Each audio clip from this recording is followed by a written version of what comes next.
গত ডিসেম্বর মাসে আমি পৌঁছে গেছিলাম সুন্দরবন যুব মেলা, যেটা অনুষ্ঠিত হয়েছিল তালদি স্কুল গ্রাউন্ডে। মেলা ঘুরে দেখলাম প্রথমেই একটি সোনার দোকান, তার পাশেই একটি ব্যাগের দোকান, ঝোলা ভরে পলায়ন করিবার জন্য। ওমা, দেখি পাশেই থানা, তার পাশেই সংগ্রহ করা আসামিদের চাষের সবজি। সোনা চুরি করে মামারা ধরলে তাদের আদর আপ্যায়নের পর ছিল চিকিৎসার সুব্যবস্থা। মা, বিশেষ করে আমি চুরি করিনি।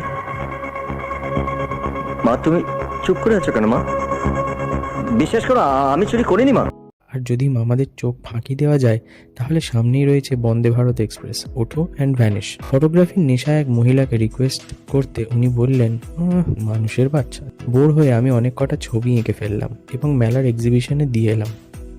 তারপর চলে গেলাম চিকেন কাবাবের স্টলে। দোকানদার বললেন, দেবো নাকি সেঁকে? আমি নিতম্ব ধরে বললাম, না থাক।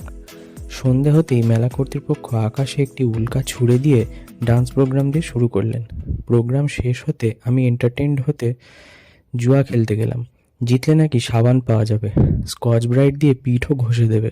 ভয়ে আঁতকে উঠে রাম নাম নিতেই পৌঁছে গেলাম স্বর্গদ্বার। ভগবান দর্শন করে বেরোতেই দেখি বিজিএমআই এর প্র্যাকটিস অ্যারেনা। প্র্যাকটিস করা হলে গেলাম ফুচকা খেতে, তারপর খেলাম ঘুগনি, যাতে দাদা একটু সিমেন্ট আর বালি মিশিয়ে বললেন, এটা খুব স্পাইসি। পাশে চলছিল আইটিসি মাস্টার শেফের প্রতিযোগিতা। দাঁড়ান, এটা আবার কি? কাকু বললেন, ভুট্টা। কেন, তুমি কি ভাবলে? আমি বললাম, কিছু না।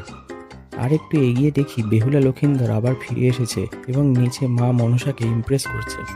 মেলা থেকে বেরোনোর পথে দেখলাম গণবিবাহে আগ্রহী মেয়েদের জন্য অসংখ্য শাখা।